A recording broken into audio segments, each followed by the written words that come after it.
Hello बच्चों, कैसे हैं आप। आज हम हिस्ट्री का 7वां चैप्टर जनजातियाँ, खानाबदोश और एक जगह बसे हुए समुदाय पढ़ेंगे।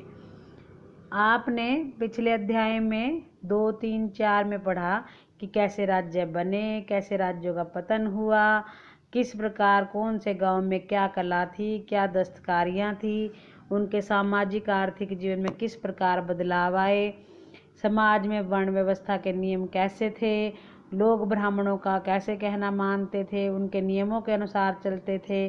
तो इस प्रकार ऊंच नीच का भी फासला बढ़ा। तो अब हम जनजातियों के विषय में पढ़ेंगे।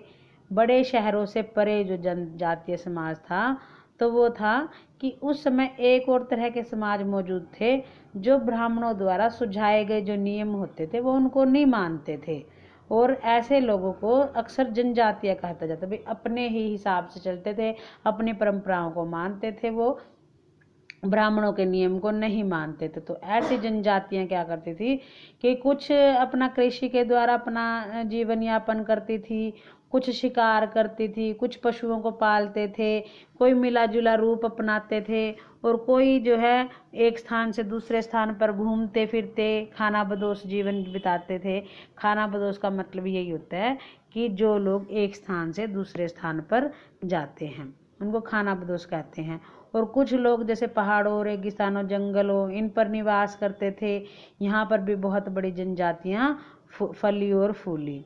अब आगे हैं कि ये जनजातीय लोग कौन हैं, क्या है ये जनजाति। तो हमें उस समय के यात्रियों और इतिहासकारों ने जनजातियों के बारे में बहुत कम जानकारी दी। जनजातीय लोगों ने भी कहीं कोई हस्तलिखित दस्तावेज नहीं दिए। कुछ जनजातियों ने ऐसा किया कि कुछ जनजातियों ने ऐसा किया, लेकिन समृद्ध रीति रिवाज और मौखिक परंपराओं का वे संरक्षण करते रहे, रक्षा करते रहे। तो उस समय भारत के हर क्षेत्र में जनजातीय लोग रहते थे। समय के साथ साथ एक जनजाति के इलाके और प्रभाव में अंतर आता रहा। भाई कोई जाति कहाँ पर, कोई जाति कहाँ पर। इस प्रकार से पंजाब में है, अंडरलाइन कर लीजिए, पंजाब में खोखर जनजाति 13वीं और 14वीं सदी के दौरान बहुत प्रभावशाली थी। यहाँ पर गख्खर लोग ज़्यादा महत्वपूर्ण थे। उनके मुखिया कमाल खान गख्खर को बादशाह अकबर ने मनसबदार बनाया था। मुल्तान और सिंध में मुगलों द्वारा अधीन कर लिए जाने पर लंगा और अरुगन लोगों का प्रभुत्व था। फिर उत्तर पश्चिम में रहने वाले एक बलोए थे, वो भी बड़ी जनजाति थी, तो वो छोटे छोटे कुल में बटी हुई थी। फिर गडरिया जाति भी थी हिमालय में। इस प्रकार से सुदूर उत्तर पूर्वी में नागा, अहोम, ये कई दूसरी जातियां थी। तो जो आज का बिहार है उस इलाके में 12वीं सदी में चेरो सरदार शाहियों का उदय हुआ। 1591 में बादशाह अकबर के प्रसिद्ध सेनापति राजा मान सिंह ने चेर लोगों पर हमला किया और उन्हें हरा दिया, और लूट का माल बहुत मिला था वहां से, लेकिन वो उसको पूरी तरह से अधीन नहीं कर पाए। फिर जो है औरंगजेब के समय भी मुगल सेनाओं ने चेर लोगों के कई किलों पर कब्जा कर लिया। फिर महाराष्ट्र और कर्नाटक की पहाड़ियों में कोली हैं, बेराद हैं, इस प्रकार की कई जातियां रहती थी। तो कोली लोग गुजरात के कई इलाकों में रहते थे, और कुछ और दक्षिण में कोरागा, वेतर, मारवाड़, ये सब जनजातियां विशाल बहुत बड़ी आबादी वाली थी। फिर पश्चिम और मध्य भारत में एक बड़ी जनजाति रहती थी। कई स्थानों पर बसे हुए भील जाति के लोग 16वीं सदी और खेतीहर जमींदार बन चुके थे। तब भी भीलों के कई कुल शिकारी संग्राहक बने रहे। फिर देखिए आपके सामने पिक्चर भी बनी हुई है। रात में भील लोग जो है हिरन का किस प्रकार शिकार कर रहे हैं। फिर चित्र 3 में देखिए घुमंतु व्यापारी की श्रृंखलाएं हैं, ये भारत को बाहरी दुनिया से जोड़ती हैं। यहाँ मेवा इकट्ठा करके उसे ऊँटों पर लादा जा रहा है। मध्य एशिया के व्यापारी ऐसी वस्तुएं भारत से लाते और बंजारे एवं अन्य व्यापारी उन्हें स्थानीय बाजारों में बेचते थे। खाना बदोश और घुमंतु लोग कैसे रहते थे। जो खाना बदोश इधर उधर घूमने वाले लोग हैं वो किस प्रकार रहते थे वो बताया गया है कि ये अपने जानवरों के साथ खाना बदोश दूर दूर तक पहुंचते। जीवन इनका दूध और अन्य पशुचारी उत्पादों पर ही निर्भर रहता था। खेती हर गृहस्थ से अनाज, कपड़े, बर्तन और ऐसी खानाबदोश लोग सामान की ढुलाई अपने जानवरों द्वारा करते थे। भी एक स्थान पर दूसरे स्थान पर, इन्हें एक स्थान से दूसरे स्थान पर जाते हैं, वस्तुएं खरीदते हैं और बेचते थे, तो वो खानाबदोश कहलाते थे। खानाबदोश लोग सबसे महत्वपूर्ण जो थे वो बंजारा थे। इनका कारवा टांडा कहलाता था। क्या कहलाता था? टांडा। तो ये जो अलाउद्दीन खिलजी हैं, बंजारों का ही इस्तेमाल कर नगर के बाजारों की ढुलाई के लिए काम में लाते थे। बादशाह जहांगीर ने भी अपने मतलब संस्मरण में लिखा है कि बंजारे विभिन्न इलाके से अपने बैलों पर अनाज ले जाकर शहर में बेचते थे।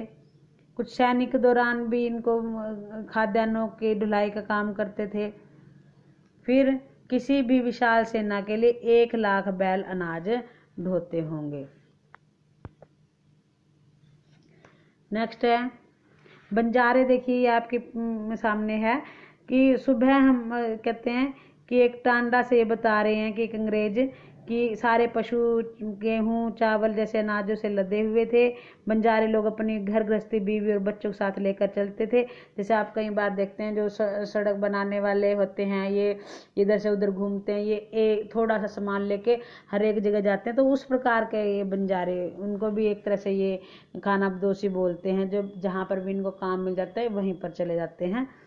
तो ये हैं, देखो ये सामने आपके पिक्चर बनी हुई है, कांस्य मगरमच्छ कुटिया गोंड जनजाति उड़ीसा से। तो ये बनाया गया है, पिक्चर बनाई हुई है। कई चारागाह जातियाँ पशुओं को पालती और उन्हें संपन्न लोगों को बेचने का काम करती थी। कई जातियाँ छोटी छोटी फेरी वाले का काम करती थी। वे गांवों में घूम घूम कर सामान बेचते थे। इस प्रकार ये जो है खानाबदोश होते हैं, यानी कि घूमने वाला जो कार्य है, घूम इधर उधर काम करने का जो कार्य है, खानाबदोश करते थे। फिर समाज कैसे बदला और नई जातियाँ और श्रेणियाँ कैसे आई, ये सब हम पढ़ेंगे। अर्थव्यवस्था और समाज की आवश्यकताओं में जैसे जैसे बढ़ोतरी होती गई, वैसे वैसे अब जैसे जैसे समय बदलता है, अर्थव्यवस्था भी बदलती है, लोग भी बदलते हैं, नगर भी बदलते हैं, हुनर भी बदलते हैं और लोगों की आवश्यकताएं भी बदलती हैं।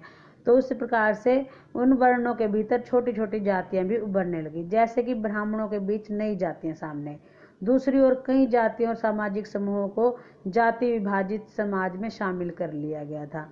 इन्हें जातियों का दर्जा दे दिया गया। जैसे ब्राह्मणों ने लोहार, बढ़ई, राजमिस्त्री, सुनार जैसे विशेषज्ञ शिल्पियों को जाति के रूप में मान्यता दे दी। पहले तो मैंने आपको पहले बताया कि 4 ही वर्ण होते थे, ब्राह्मण, राजा, शूद्र और वैश्य ही होते थे। लेकिन अब ये कई और जातियां आगे आ गई। क्षत्रियों के बीच नए राजपूत गोत्रों शक्ति में 11वीं और 12वीं सदी तक बढ़ोतरी भी होती गई। फिर उसमें चंदेल आए, चालुक्य आए, ये वंश भी आए हैं। धीरे धीरे इस प्रकार से जातियां बढ़ती गई। पुराने शासकों की जगह जो है इन्होंने ले ली थी नई जातियों ने, नए वंशों ने। कृषि क्षेत्र में भी कई परिवर्तन हो रहे थे। राजपूत गोत्रों के शासक के रूप में कई जनजातियां भी आई। अब कई जनजातियां ब्राह्मणों के समर्थन से, जाति का ही सबने भी, ब्राह्मणों ने उन जातियों को समर्थन दे दिया था। कुछ विशेष ऊंची जातीय शासकीय परिवार में भी शामिल हो सकी। अधिकतर जनसंख्या समाज में छोटी छोटी जातियां ही स्थान प्राप्त कर रही थी। तो पंजाब उत्तर पश्चिम सरहद की प्रभुत्व जनजातियों ने काफी पहले किसी ने इस्लाम धर्म अपना लिया, तो वे जाति व्यवस्था को नकारते रहे। हिंदू धर्म के द्वारा प्रस्तावित गैर बराबरी वाली सामाजिक व्यवस्था इन इलाकों में बड़े पैमाने पर स्वीकार नहीं की गई। धन्यवाद बच्चों, आज के लिए इतना ही है। कल बाकी आगे पढ़ेंगे।